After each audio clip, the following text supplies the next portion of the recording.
Homage to the Buddha Shakyamuni. Welcome, dear friends, to Dharma for Everyone. Today we continue exploring the Four Noble Truths, the profound teachings of the Buddha.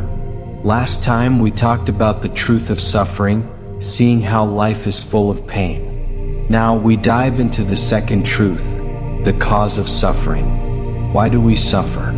What keeps us trapped in this cycle? Let's reflect together. Part 2. The cause of suffering, selfishness. The Buddha taught that suffering doesn't come out of nowhere. It has a cause. And what's the main cause? The Buddha said it simply, selfishness. What is selfishness? It's when we think only of ourselves, wanting everything to benefit us, no matter what happens to others. We want wealth, happiness to be better than others. That's selfishness. But it doesn't arise on its own. It has deeper roots, ignorance and attachment to self. Part 3. The roots of selfishness, ignorance and ego. What is ignorance? It's not seeing the truth, not understanding the real nature of life. Because of ignorance, we cling to the idea of a permanent self, a me that must be protected and prioritized. This is attachment to self or ego. From this ego, selfishness grows. Think about it. When we see ourselves as separate from others, from nature, from the world, we start wanting more for ourselves. We get jealous when others are loved, greedy for riches, even willing to harm others to get what we want. And then suffering follows. Part 4. The 3 layers of suffering from selfishness. This suffering has 3 layers. First, mental suffering. When we chase wealth, we worry and plan endlessly. Our mind becomes restless. Buddha said a restless mind is suffering, far from peace. Second, physical suffering. We work hard, stay up late, exhaust our bodies to fulfill our desires. Third, karmic suffering. When we're selfish, we compete, deceive, hurt others. Bad karma builds up. Maybe not in this life, but in the next, the consequences come. Poverty, loneliness, pain. It's tragic. Part 5. Real-life examples of selfishness and karma. Let's take an example. Someone wants to get rich and says, "I'll use the money for good later." Sounds noble, right? But if they're only focused on themselves now, scheming for their own gain, it's still selfishness. They stress, they toil, and if they use tricks, like lying or cheating, karma is sown. A small case, a seller says, "I'm giving you a deal, just a tiny profit," but they're making 10 times more. It's minor, yet it's still wrong. Bigger, 2 companies compete, one slanders the other to win, workers lose jobs, families suffer. That's the karmic fruit of selfishness. Part 6. The greatest suffering, the cycle of rebirth. But selfishness doesn't just hurt us in this life. It traps us in the cycle of rebirth forever. Why?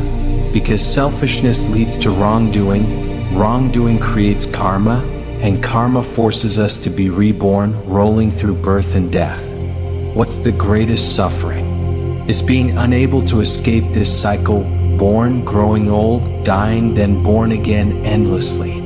The Buddha saw this clearly and showed us the way out. Part 7. The path to overcome selfishness, conscience and wisdom. Transition, visuals of someone helping the needy or meditating peacefully. So how do we break free? The Buddha said, use conscience and wisdom. What's conscience? It's that inner voice telling us what's good and what's evil. This is what makes us human, different from animals. Animals don't know right from wrong. They act on instinct. We humans have conscience, we can discern. But this conscience needs nurturing. How? Through the teachings, through the Buddha's words. When we study the Dharma, our conscience shines brighter. We see that selfishness is wrong and living for others is right. Part 8. The benefits of living for others.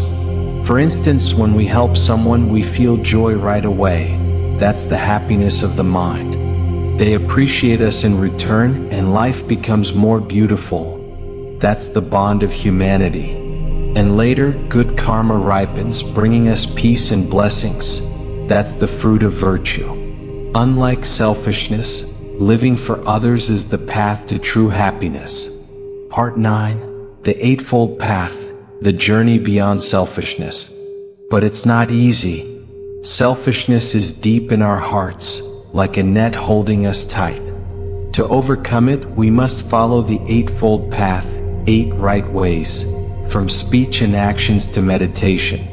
Some say, "I'll just chant the Buddha's name, that's enough." It's not that simple. Chanting is wonderful, but if we're still selfish, greedy, or cruel, it won't save us. Practice is a long journey, requiring wisdom to see good and evil in every step. That's the key. Dear friends, selfishness is the cause of suffering. The Buddha's words are so true, so reasonable. We hear it and nod because deep down our conscience already knows this, just not clearly until now.